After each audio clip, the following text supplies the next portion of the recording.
Bienvenidos a una nueva conversación con el Libero, esta vez con un invitado internacional con el que conversaremos de un tema tan angustiante como relevante, que es cómo logramos hacer para que América Latina salga de sus problemas y llegue a alcanzar el desarrollo. Nos acompaña un querido amigo, Jerónimo Frigerio. Yo tal vez asumo que muchos no lo conocen en Chile, salvo en círculos más de especialistas, pero él es abogado y su especialidad es desarrollo económico de América Latina, es experto en procesos de reforma, es director general de la consultora GF Consulting Group, y que provee precisamente de asesoramiento técnico en proyectos de desarrollo económico a gobiernos, empresas y organismos multilaterales. Fue presidente del directorio ejecutivo de Fonplata desde 2017 a 2018, especialista líder, abogado del Banco Interamericano de Desarrollo, funcionario del Banco Mundial y coautor del Doing Business en 2004. Y muy interesante ese dato. Eh, bueno, estudió Derecho en la Universidad de Buenos Aires, sacó su maestría en Leyes y también dice LLM en Finanzas de Queen Mary, ¿ah? Y University of London. Así es que es una persona con el background académico y práctico que se suele ver en gente que está pensando en la solución de problemas concretos, y también hizo especializaciones en Harvard Business School y ha publicado varios libros. Uno de ellos es este que tengo acá, que precisamente se llama Desarrollo, ¿ah? Y que ha sido publicado por Sudamericana en Argentina. No lo he visto en las librerías en Chile, pero debiera publicarse acá también o debiera distribuirse si es que no está. Jerónimo, quiero darte las gracias por aceptar esta invitación acá con el Libro para un público que es chileno, pero también es internacional de toda América Latina. Axel, ¿cómo te va? Un placer estar acá con vos, con tu público y una alegría estar acá en el Libero. Así que abierto a que tengamos un diálogo franco. A ver, partamos por algo básico, ¿no? Que a veces son las preguntas más difíciles de contestar. ¿Por qué escribir un libro que se llama Desarrollo? Desde el punto de vista de tu motivación, eres un experto en América Latina. ¿Tienes esperanza en nuestra región de que las cosas pueden cambiar? Porque cuando uno escribe libros cree que va a lograr algún impacto, alguna influencia y los escribe, o sea, un gusto intelectual, ¿no? Cuando escribe un libro. Pero América Latina nos decepciona tanto una y otra vez que a veces uno llega a la conclusión de que aquí no hay mucho que hacer. ¿Cuál es tu visión de la región y qué tan optimista eres? Mi visión es que es una región que tiene hambre, pero no tiene hambre de reformas. Entonces te diría que mi decepción es compartida con la tuya. Escribí el libro casi te diría como una manera de expresar por dónde pasa el camino al desarrollo, cómo hacemos la transición de pobres a ricos, de informales a formales, de una realidad de desempleo a una de multiplicación del trabajo. Y cómo aprendemos, sobre todo cuando tenemos 50 años de información que nos dice que con esta organización del Estado y con estas políticas públicas que tenemos y con estas reglas nos va a todos los países de América Latina mal, donde hemos naturalizado convivir con la pobreza, con el desempleo y con la informalidad a niveles que en esta era como que ya no tienen sentido y no aprendemos, no innovamos en nuestras soluciones, que es lo que más me preocupa. Y lo que intenté dar en desarrollo es como una mirada hacia el futuro, diciendo, bueno, hacia el futuro el mundo ya va a ser distinto. No necesariamente podemos interpretar cómo va a ser la inteligencia artificial, cómo nos va a impactar blockchain, pero sí podemos darnos cuenta que la tecnología y lo digital van a redefinir el mundo. Entonces, a partir de ahí es cómo no rediseñar nuestros estados, cómo no empezar a digitalizarnos, cómo no ofrecer otro tipo de debate al que tenemos en nuestras sociedades hoy. Y escribí el libro como una manera de ordenar, si querés, los temas y presentar 4 propuestas que son 4 pasos adelante de muchísimos más. Entremos en esos pasos y en esas propuestas, porque la obviamente problemática de estados atrofiados y sobrereguladores, en fin, ineficientes de toda América Latina, incluso más allá. ¿Cuáles son los más importantes, tú crees, en términos de nuestro desarrollo? Si tuvieras que elegir, bueno, tú tienes cuatro, pero por orden de prioridad, de urgencia, ¿cuál te parece o cómo sería el planteo? Bueno, yo creo que lo increíble es que en tiempos de pandemia hemos visto el fracaso de nuestro modelo del Estado. Un fracaso que diría fue transversal a la región. Estuvimos más tiempo que ninguna otra región cerrados, con un nivel de políticas que no ayudaron a poder desarrollar el sector privado o poder trabajar. Y yo creo que un poco esa es como si fuera la primera llave, es cómo facilitas la creación de trabajo. Y yo hago una propuesta ahí muy concreta que es facilitando a la microempresa. ¿Cómo haces para que la microempresa, que es la mayoría de nuestro sector privado, pueda hacer negocios en la formalidad? Todos tenemos un celular en nuestros bolsillos o en nuestras carteras las mujeres. La pregunta es, ¿cómo haces para que puedan abrir, administrar, cerrar una empresa en el teléfono celular? Esa es una propuesta. Otra propuesta es, yo digo, el diseño de nuestros poderes ejecutivos es muy burocrático. En promedio, nuestros gobiernos de toda América Latina tienen más o menos 20 ministerios que tienen 20 prioridades de Estado. Y ninguna se logra hacer con excelencia. Yo lo que planteo es, prioricemos en por lo menos cinco. Cinco que vos digas, si haces estas cinco bien, eh, vas a poder encontrar mayor sentido a tu camino al desarrollo. Y que sean estables, que tengas un Ministerio de Economía, uno de Salud, uno de Educación, uno de Seguridad que integre lo que es defensa y uno que te integre lo que es relaciones institucionales, lo que normalmente llamamos Cancillería de Relaciones Exteriores con el Ministerio del Interior, para que institucionalmente vos te puedas vincular hacia el exterior del país y hacia el interior del país con la misma estructura. Ahora, en un país federal como Argentina, Brasil o México, lo lógico sería que vos tengas esa misma estructura a nivel nación, provincias y municipios. ¿Por qué tendrías estructuras distintas arriba y en el medio distintas y abajo distintas y todas distintas entre sí? Entonces, si vos pudieras uniformar el diseño del Estado a nivel nación y a nivel subnacional, quedaría mucho más fácil la coordinación, sería mucho más fácil quién hace qué. Esa es digamos, la segunda propuesta. La tercera tiene que ver con las metodologías de trabajo. Cuando uno trabaja con los gobiernos, se da cuenta que no hay dos áreas de gobierno que tengan la misma metodología de trabajo. Y cambia la gente y se reinventa la forma de trabajar. Y yo planteo que los gobiernos de nuestra región tendrían que trabajar por proyecto. Todas las tareas tendrían que ser abordadas como un proyecto. Algunos serán de corto plazo, otros serán de largo plazo, pero básicamente un proyecto tiene un objetivo, tiene un presupuesto, tiene un principio y un fin, tiene actividades que te llevan a poder lograr ese proyecto, ese objetivo. Tienen lecciones aprendidas, pero fundamentalmente tienen una metodología. En el Estado, no es que el Estado va y hace una autopista, no, el Estado planifica la autopista, después contrata a una empresa para que la haga y después le paga. Pero esas tres acciones en general no tienen una lógica que sea recurrente, no se planifica para después contratar y para después pagar. El Estado hace eso, planifica, contrata y paga. Cuando lo hace bien, vos ves autopistas, hospitales, escuelas.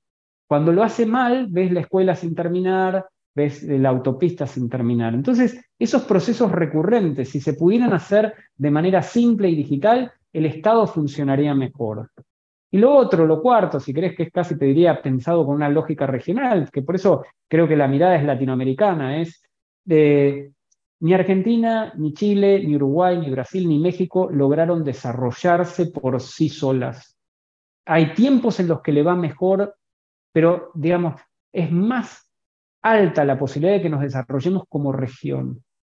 Si en lugar de buscar el esfuerzo individualmente, recuperáramos parte de esa visión que tuvimos en el momento de la independencia, donde nuestros libertadores decían, la patria es la América, y nosotros pudiéramos ver en lugar de un grupo de 20 países con políticas populistas y lidiando con la pobreza, como que podemos ser 700 millones de personas haciendo negocios en un ecosistema donde el 10% de la población del mundo puede lograr tener buenas reglas en lugar de malas reglas, buenas instituciones en lugar de malas instituciones, y una cultura, yo diría, buena para hacer negocios, sobre todo para las microempresas. Nuestro actual pasivo sería un activo. Entonces, lo que yo planteo es cómo no pensar que podemos tener todas las mismas reglas para hacer negocios, instituciones que se organicen de la misma manera, no solo a nivel nación, provincia, municipio, departamento, sino a nivel países. ¿Por qué Argentina, Chile, Uruguay, Paraguay y Brasil no pueden tener justamente los mismos diseños de los poderes ejecutivos para que podamos hacer negocios no solo en nuestros países, sino en los países vecinos? ¿Cómo no podemos ser una región que se integre desde cómo hacen negocios aquellos en el sector privado? Por eso la visión de desarrollo yo la planteo como si fuera el primer prerequisito para lograr trascender nuestra propia realidad de pobreza. Qué bueno sería si pudiéramos elevar la mirada y ver, por eso el libro arranca con la mirada de decir, sin una visión de desarrollo compartida no vamos a poder progresar. Y hay conceptos que no son ni siquiera de izquierda o derecha, porque yo te digo, queremos un Estado presente, perfecto. Hoy por hoy un Estado presente se da de manera digital. La eficiencia no es ni de izquierda ni de derecha, es eficiencia. ¿Cómo puede ser que no podamos lograr tener mayor eficiencia? Si el Estado da una cantidad indefinida, casi infinita de servicios públicos y todos los está dando mayoritariamente mal y tenemos déficit en la mayoría de nuestros países, y ¿cómo puede ser que no podamos repensar cuáles serían prioritarios por los próximos 20 años? Y así, digamos, un montón de otros temas. Es decir, el modelo latinoamericano sigue siendo redistributivo. Es decir, tenemos un 1% de grandes empresas que aporta prácticamente en promedio el 75% de los impuestos, y después el Estado redistribuye y redistribuye como, si querés, planes sociales o programas sociales y como jubilaciones o pensiones. Y los dos sistemas están quebrados en todos nuestros países. Hay dificultades para poder dar asistencia social y para poder dar una jubilación, una pensión digna al final de la vida. Entonces hay una parte donde el tiempo por delante nos impone repensar un poco cómo puede ser esa transición hacia el desarrollo. Pero vuelvo a un punto, Axel, que vos lo mencionaste al principio. ¿Hay ambición de reformas? No. Hay problemas muy claros. Lo que no veo es un debate en nuestros países por innovar en las soluciones. Insistimos con lo mismo que conocemos y eso parece como increíble. Y hay una pregunta, Jerónimo, porque tú eres argentino y estás, me imagino ahora estás en Buenos Aires, Estoy en Buenos Aires. hay campañas políticas, hay este año elecciones. ¿Tú crees que en Argentina, que es un emblema de las cosas mal hechas, es decir, si hay un país de América Latina, sin ni hablar de Venezuela, pero que hace las cosas mal, pudiendo hacerlas muy bien y que le fuera también de manera extraordinaria a Argentina? Eh, ¿Tú en ese contexto crees que aún cambiando el gobierno no va a haber una transformación un poco más profunda, a pesar que tiene más de un 100% de inflación, a pesar que tiene más de 40% pobres, etcétera? ¿Crees que va a seguir igual tu país, por ejemplo? Probablemente sí. No hay un debate profundo de reformas. Por ejemplo, ¿por dónde pasa la discusión en la actualidad en Argentina? En Argentina lo que dicen es, tratemos de ser un país normal. ¿Qué es un país normal? Porque, digamos, tampoco está tan claro que ser un país normal. Tener déficit cero, pero no hay ambición como si fuera de reinventar la matriz productiva del país. Entonces dice, bueno, seamos como Chile o seamos como Uruguay, que hoy circunstancialmente están mucho mejor que Argentina, pero no necesariamente, digamos, son países que hayan logrado hacer la transición a ser países desarrollados. Entonces ahí es donde yo planteo es, ¿cómo Argentina no se plantea en este tiempo ante su fracaso?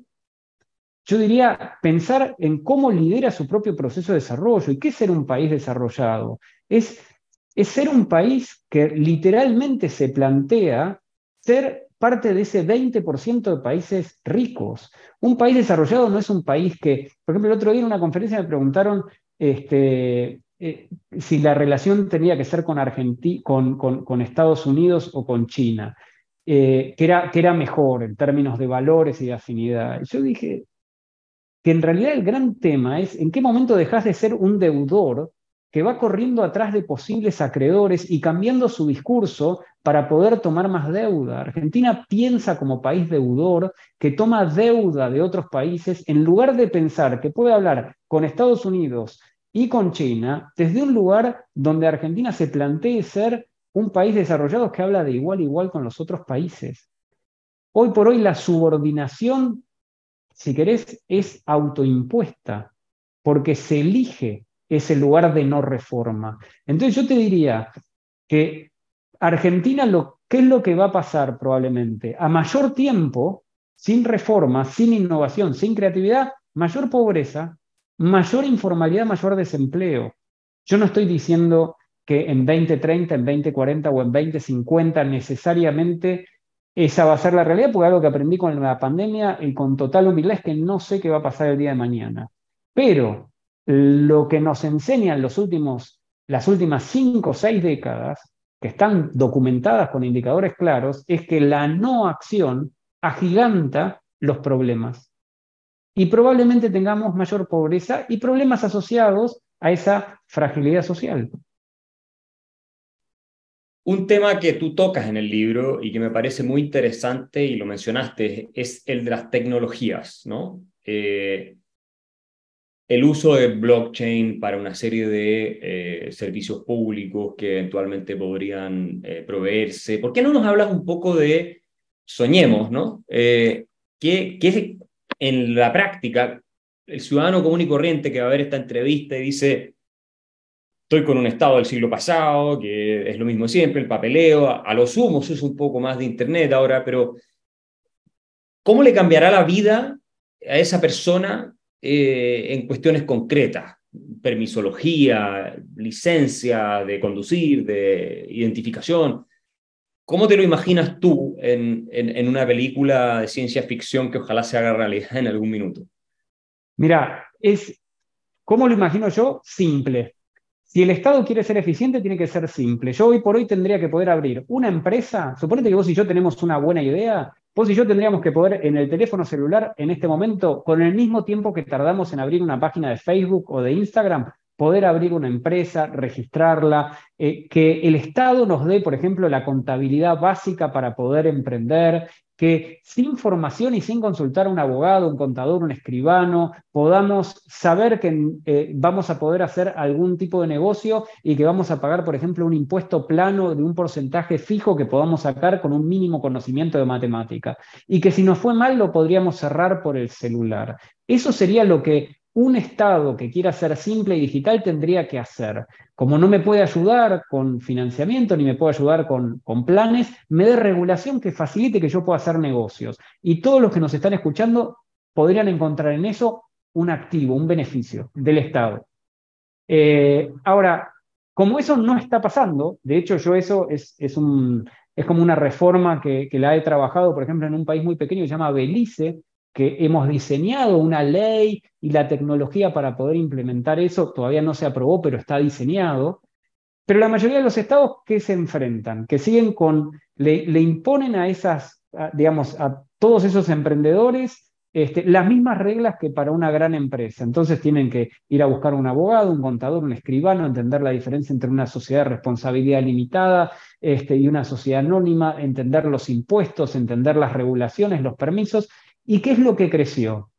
La informalidad digital, que es lo que ya tenemos. Es decir, nos ponemos de acuerdo y abrimos una página de Facebook que simula, o de Instagram, que simula que tenemos digamos, un negocio en la formalidad, pero al mismo tiempo vamos adquiriendo una reputación digital, porque es decir, nos ponen las estrellitas en nuestro negocio y eso nos da como si fuera reviews que operan como diciendo, bueno, lo que nosotros vendemos u ofrecemos realmente tiene un scoring, y al mismo tiempo las soluciones digitales empiezan a funcionar porque las billeteras virtuales cada vez empiezan a funcionar más Y lo que tiene, si querés, la tecnología blockchain es que permite, si vos querés, hacer negocios más allá de tu jurisdicción. Nos globalizan de verdad.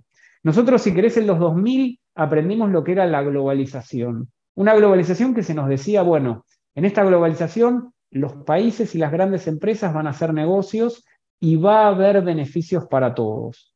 Pero la realidad es que, digamos, como en América Latina tenemos un porcentaje de grandes empresas pequeño, los beneficios de esa globalización de los 2000 fue relativo, fue hasta te diría marginal para la mayoría. Pero la revolución digital plantea un tiempo nuevo, porque esa globalización, que yo la llamo globalización, es una globalización desde individuos. Hay millones, número incalculable de individuos latinoamericanos que están participando del diseño de proyectos blockchain, de la ejecución de proyectos blockchain, que hacen transacciones en proyectos blockchain, que participan de proyectos que tienen billones de dólares en capitalización de mercado. Y estos proyectos blockchain tienen dos cosas muy en común con los latinoamericanos. Son emprendedores y son informales. Porque estos proyectos blockchain producen activos digitales que todavía no están claros qué son, cómo tributan y cómo se etiquetan. Es decir, en Estados Unidos, en Europa, en nuestros propios países, no está claro todavía qué son. Ahora, es casi te diría una oportunidad que tenemos nosotros como latinoamericanos abrazar esa revolución digital y tratar de entender cómo esos billones de activos digitales pueden ayudar a que se integran en nuestra economía real. Porque acá hay dos preguntas, si querés, Axel, que son importantes. Nuestros países son pobres, pero hay dos focos de fortuna que podemos integrar en nuestra economía. Que hablando un poco en el idioma de Soto es cómo lo llevas de capital muerto a capital vivo. Uno es todos los activos que están en la informalidad, una informalidad que cada vez es más grande. Y yo te planteo el tema de la microempresa. La microempresa, regular la microempresa, que es la actividad de más del 90% de los latinoamericanos, es la herramienta que va a ayudar a que ese capital muerto pase a la economía formal. Ahí hay una herramienta. Y la otra es integrando lo que serían los criptoactivos. Porque si vos lográs hacer un puente entre estos criptoactivos y nuestra economía fiat, como se la llama, es decir, la economía real, vos vas a poder hacer que haya inyección de capital de proyectos digitales en proyectos reales, tokenizando, si querés, proyectos inmobiliarios, por dar un ejemplo. Ahí tenés dos fuentes de financiamiento que son alternativas a lo que conocemos, mercado de capitales, financiamiento del Fondo Monetario Internacional, financiamiento multilaterales, banca. Entonces, ¿cómo no pensar nuestro futuro creativamente? Y esa creatividad que sea justamente mirando a tecnologías. Blockchain lo que te da es una etiqueta, pero pasa por ahí. ¿Cómo no realmente abrirnos a esa realidad? Hasta los gobiernos, pienso yo, podrían emitir deuda tokenizada a los mercados globales, digamos, o sea, donde tú puedes invertir $5, si quieres. Totalmente, porque además no hay límite. Y ahí viene lo otro. Vos podés invertir $5, pero podés fraccionar ese token en un montón si querés, de partes que te permiten, casi te diría, eh, tener una economía mucho más dinámica. Y por eso yo voy al tema de la informalidad. La informalidad nos está diciendo algo de manera cada vez más grande. En lugar de darle la espalda a la informalidad, que es cada vez más grande, es como que hay que mirarla a la cara y decir, bueno, ¿qué tenemos que aprender? Algo la informalidad nos está diciendo. ¿Qué nos dice la informalidad? Las reglas que tenemos son muy caras, son muy complejas, no nos sirven, pueden servirle a otras sociedades, no a la nuestra. Por eso yo rescato, si querés, nuestra identidad cultural. Hay una parte donde nosotros podemos tomar los mejores elementos de distintas culturas, pero a la hora de implementarlos, es como que tenemos que también ser fieles a nuestra cultura. Y nuestras reglas son distintas, si querés, a nuestros códigos culturales, que son las reglas no escritas. Mm. Entonces, en el momento que armonicemos nuestras reglas con nuestros códigos culturales, nos va a ir mejor. Y es como, casi te diría, aceptarnos un poco más como somos, hacer negocios desde quienes somos y dejar de seguir firmando estándares internacionales que no podemos cumplir. Porque cada vez seguimos firmando más estándares, si querés, de lavado de dinero, medioambientales, todo tipo de convenciones a las que suscribimos, que tienen, si querés, estándares difíciles de alcanzar, cuando nuestra realidad es que somos cada día más informales. Entonces, vamos a ser desarrollados cuando nosotros pensemos por nosotros mismos nuestra solución desde nuestra propia cultura, integrando nuestra informalidad en nuestra formalidad y entendiendo que la informalidad no es necesariamente ilegal, que la informalidad es, si querés, la consecuencia de una mala legalidad. Ese es un punto muy importante. Yo, en una entrevista que me hicieron hace poco en Perú, dije exactamente lo mismo, porque esto de la informalidad se tiende a ver mal, como si la gente fuera tramposa y no quisiera estar en la formalidad, pero en realidad es lo que dices tú. Llegan los políticos y hacen normas que imponen un costo tan alto que a un porcentaje importante de la población, para poder subsistir y para que les vaya bien, tienen que estar al margen de esas reglas que imponen tantos costos, no a las multinacionales que las cumplen porque pueden. Pero la gran Exactamente. mayoría se moriría de hambre si tuvieran que estar en esa formalización porque no son capaces de llevar esa carga. Y si la mayoría no puede, ¿para qué sostenerlo en el tiempo? Entonces es como si fuera, y puede ser que haya reglas que son para ese 1% de grandes empresas y reglas que son para el 99% restante. Hay una parte donde no es todo, como dicen los americanos, one size fits all. Y yo creo que entender la diversidad, digamos, entender qué es lo que somos. Y acá te doy un tema interesante. Vos hiciste la mención al proyecto Doing Business, en el que yo trabajé hace años en el Banco Mundial, que básicamente medía el clima de negocios. Mirá qué dato interesante. El Doing Business durante 20 años analizó cómo es el clima de negocios para las pequeñas y medianas empresas.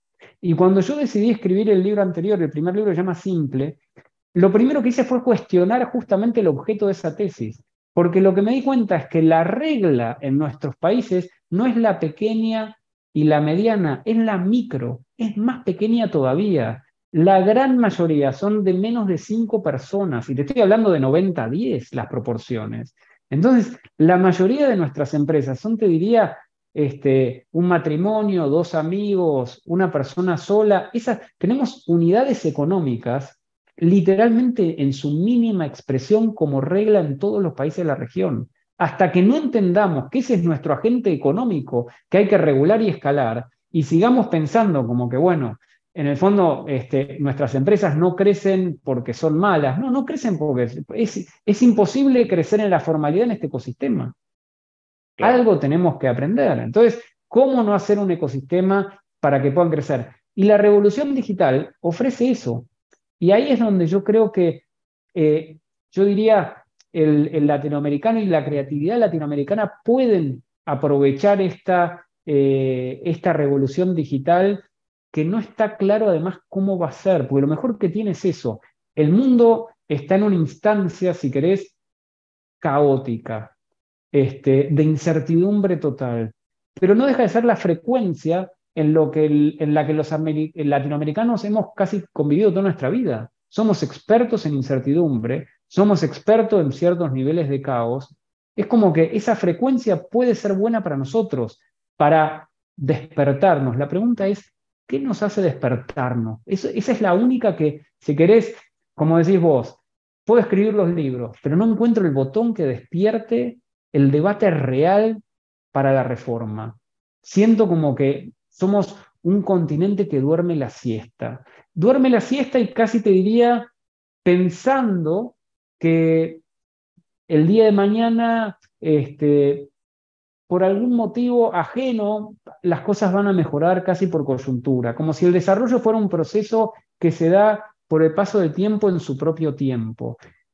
Y la experiencia te va mostrando que no, que incluye trabajo, trabajo, trabajo y más trabajo. Y para poder hacer que ese trabajo genere riqueza y cree empleo, tenés que, como si fuera, apuntalarlo desde dos cosas que manejamos nosotros, reglas e instituciones. Con, digamos, con reglas que fueron pensadas por Napoleón Bonaparte 200 años atrás, trasplantadas a nuestros países, casi no cuestionadas, y te diría, las seguimos haciendo más complejas, con contratos cada vez más largos, con juicios cada vez más largos. Ni siquiera los expertos terminamos entendiendo cómo es nuestro sistema, y con instituciones burocráticas, donde si yo te presento un organigrama de un municipio, perdón, de un ministerio, te tomo Ministerio de Transporte, agarrá el ministerio que quieras, de Chile o de Bolivia o de Perú son igual de burocráticos y de complejos. Entonces, Mm. digamos, con ese modelo, yo te diría, nos va a todos mal. Por algunos momentos, algunos pueden dominar un poco mejor esa máquina, pero es una máquina que no te lleva a un progreso y siempre buscamos como si fuera aprender. Y si vos te fijás, los países que se han desarrollado en el tiempo reciente son países que lo han hecho con identidad propia, pero sobre todo con voluntad. Yo estudié muchísimo el caso de Estonia, un país de Europa del Este que eligió salir de una realidad de comunismo y reinventarse sin dinero y con creatividad. Lo único que tenían, decían, era lo que tenían entre los dedos, cerebro. Y lograron hacerlo, digamos, la constitución de ellos se hizo en el año 92. Estás hablando de que en 40 años lograron, 30 años, lograron, 30 años literalmente, lograron pasar de ser un país pobre en un país que hoy por hoy está ingresando al mundo de los países desarrollados, que ya tiene el mundo de los países desarrollados. Ahora, ¿cuál fue su primera prioridad, Axel? Internet libre para todos, hacer un estado digital, donde vos podías hacer todas las transacciones digitalmente. Vos, por ejemplo, podías, hoy por hoy, podés inscribir a tus hijos en el colegio o en la escuela, podés sacar un turno médico, ver tus recetas. El único tema que no podías hacer, que ahora entiendo que lo puedes hacer, incluso virtualmente, era divorciarte. Ya está en eso han evolucionado. Todo podés hacerlo digital. Entonces, a lo que voy es, nosotros no somos ni vamos a ser Estonia, pero sí podemos ver que en la digitalización, en hacerle la vida fácil al ciudadano, en pretender menos del Estado, en lograr que el Estado dé menos servicios con mayor eficiencia, en entender que vamos a salir a partir de facilitar el desarrollo del sector privado y que nuestro sector privado mayoritariamente son microempresas y que las grandes empresas tienen un rol determinante en las reformas que vienen y que frente a la fragilidad de nuestros estados y nuestros dirigentes políticos necesitamos mayores diálogos públicos privados que nos permitan consensuar reformas que en nuestros congresos no están siendo debatidas. Y yo creo que un poco dar este paso en el tiempo que viene es aceptar que es distinto a lo que estudiamos cuando íbamos a la escuela o cuando íbamos a la universidad. El tiempo por delante nos invita a reaprender esta relación público-privada y entender que lo que viene probablemente sea distinto y que va a requerir de más flexibilidad y de más características que hoy por hoy podemos asociar con el emprendedurismo. A mí me encanta el caso de Estonia. Yo conocí a Mart Laar cuando vino a Chile hace mucho tiempo y se hablaba del tema Estonia, se planteaba como ejemplo en Chile y finalmente no avanzamos mucho, esa es la verdad. Algo hicimos, pero no lo suficiente. Y es bien increíble pensar que todos esos trámites tú los puedes hacer desde tu computador en tu domicilio. No sé cómo funciona el asunto de las notarías, de las escribanías en Estonia, pero acá tienes que todavía ir a hacer una fila, pedir la hora, que te firme el notario, o sea, y también hay un lobby enorme de estos grupos para que no se pueda reformar. Ni siquiera Piñera pudo pasar esa ley. El lobby es enorme y además hay una cosa mira, me tocó trabajarlo, por ejemplo, en un proyecto en Paraguay, donde, por ejemplo, todas las comunicaciones eran verbales por email y por papel. Y vos decías, ¿cómo puede ser que una misma comunicación dentro del Estado se haga 3 veces? Y era como difícil de romper a veces la cultura, porque vos podés decir, bueno, va a ser solo por email, pero la gente por las dudas lo seguía mandando en papel y lo seguía hablando.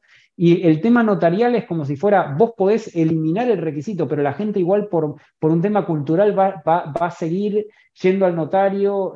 Y es como que la evolución va a llevar su tiempo. Pero hay una parte donde yo te diría, blockchain justamente viene a cumplir ese rol, donde vos podés tirar dinero de un teléfono celular al otro, pasar a una cultura de contrato. Yo creo que la gran oportunidad, y yo lo planteo en este libro, es entender, por ejemplo, que tal vez no es que, por poner un ejemplo, no es que una persona va a trabajar para otra por toda la vida como lo conocimos hace tiempo con derechos, sino que van a contratarse para distintos servicios y tenemos que entender que esos contratos pueden ser contratos inteligentes, que pueden estar codificados en un teléfono y que, digamos, son relaciones, si querés, más circunstanciales y que así como algunos proyectos pueden salir mal, muchos otros van a salir bien. Y ese nuevo tiempo que implica aprender más tecnología para poder integrarla a nuestras vidas, y reinventarnos una y otra vez a lo largo de nuestra vida, es lo que nos toca, querramos o no. Por eso también hay un tema que es vital. Hay muchos jóvenes que van a ser emprendedores por vocación, pero la mayoría va a ser emprendedor por necesidad, porque el mercado laboral no va a funcionar. A mí uno de los temas que más me maravilló es como, por ejemplo, vos hablabas de Argentina, es que cuando la crisis se agravó, muchos jóvenes se iban a Mm. Europa. Y yo decía, qué interesante, qué antiguo. Es decir, pudiendo gastar en pesos devaluados, se van a gastar en euros para venderle servicios a un país que también, por ejemplo, era mayoritariamente España, que también tiene dificultad porque estaban con el paro. Entonces, hay veces donde vos decís, lo creativo en este tiempo sería venderle activos digitales o tratar de vender algún servicio, si querés, pagando tus costos fijos en moneda local y ganándolo en euros o en algún activo digital. Hay una parte donde el pensar en la modernidad nos obliga a pensar desde ángulos que son distintos. Y ahí es donde yo creo que la creatividad latinoamericana, la convivencia que nosotros tenemos con la realidad informal, nos puede ayudar a tener menos restricciones para adaptarnos justamente a una revolución digital que va rápido, que no se entiende cómo nos va a impactar y que fundamentalmente yo diría es como obvio que se nos va a imponer. ¿Por qué estamos tardando en aceptar todos estos activos digitales como parte de nuestro ecosistema cuando la mayoría igual ya tiene wallets, billeteras y ya los tiene incorporados en la vida diaria? ¿Por qué siempre llegamos tarde? ¿Por qué una vez no podemos llegar temprano? ¿Por qué no nos, digamos, frente al fracaso de nuestras políticas que hemos visto casi regionalmente en tiempo de pandemia, cómo puede ser que no nos podamos reinventar para bien? ¿Por qué seguimos trabajando con el Mercosur como si fuera esquemas de corsets, de acuerdos que durante décadas fracasan y no podemos entablar diálogos colaborativos, cooperativos para realmente desarrollar el sector privado que tenemos y que se pueda hacer negocio atravesando las fronteras? Es como que hay una parte donde el desarrollo requiere de otros músculos y Mm. seguimos pensando antiguo, Sí, mayoritariamente como región. da mucha impotencia oír esas preguntas porque efectivamente todos los que tratamos de hacer algo para que nuestros países salgan adelante, experimentamos esa frustración de cómo es posible que cosas tan evidentes no se hagan. Ahora, para ir cerrando, ¿en qué vamos a terminar en América Latina si es que no nos tomamos en serio estos desafíos y estas transformaciones? ¿Cómo ves tú la región? ¿Crees que eh, la diferencia con países desarrollados, especialmente Estados Unidos, diría yo, va a terminar siendo totalmente irremontable y entonces ahí sí que van a tener que construir un super muro para que no nos vayamos todos a vivir allá? Porque con todo lo que viene ahora en inteligencia artificial, robótica, genética, cuánta cosa que uno ve que está empezando recién, o sea, esto va a tener una curva exponencial. Y nosotros quedándonos atrás, ¿cuál es tu mayor temor? Coincido con vos. La brecha, la aceleración entre lo que es quienes acumulen riqueza y quienes no, es cada vez más grande. Si vos seguís, por ejemplo, ahora BlackRock está sacando el primer EFT de Bitcoin y vos decís, la misma banca que hace unos meses decía no al Bitcoin es la primera ahora en lanzar un producto, si querés, sintético para colocar en activos digitales. Es simbólico, pero el punto es, nosotros estamos quedando afuera de la revolución digital por impericia propia. Yo creo que la diferencia entre los ricos y los pobres va a ser cada vez más grande. Ahora, esta realidad es en distintos niveles. ¿Por qué? A nivel individual, algunos van a poder beneficiarse de esta revolución digital, es decir, va a haber nuevos ricos, por así decirlo. Algunas empresas también van a poder beneficiarse de la revolución digital, van a haber nuevas empresas que puedan ser ganadoras. A nivel países, yo te diría, hoy por hoy parece difícil porque el debate no está instalado en América Latina y lo predecible sería que sigamos siendo una región pobre. Sin embargo, tal vez hay algunos políticos en algunos lugares, yo en eso pienso más a nivel tal vez provincia, municipios, que se animen a innovar, que se animen a tener casos de éxito. Y donde haya algunos casos de éxito, yo te diría, en general, las reformas terminan siendo copiadas por los vecinos. Vamos a ponerlo de esta manera. Supongamos que en Chile se logra hacer una innovación de acá a unos años. Lo más probable es que después Argentina, Bolivia, Perú, se copien de Chile. Entonces yo diría, dentro de todo, somos una región tan permeable y tan rodeadas de fracasos, donde un caso de éxito contundente podría eventualmente transformar el destino de la región. Ahora, ¿quién es ese líder? ¿Cuál es esa jurisdicción? ¿Cuál es ese país? Todavía no lo veo, pero te diría que no necesitamos necesariamente que los 20 se coordinen a la vez. Con un o más casos de éxito, podrías revertir una tendencia, por lo menos para que no sea tan dramática la curva entre países que logran entender el tiempo por delante y los que estamos con dificultad. Y lo último que te diría, yo creo que podemos ser desarrollados aún sin tener problemas estructurales resueltos. Es decir, vos podés adoptar blockchain, facilitar el desarrollo del sector privado con temas de cloacas irresueltos, con temas de infraestructura irresueltos. Porque una cosa que te muestra lo de Estonia es que el catch-up, es decir, la actualización de temas de infraestructura, después la podés ir produciendo si entendiste cómo generar ese proceso de desarrollo.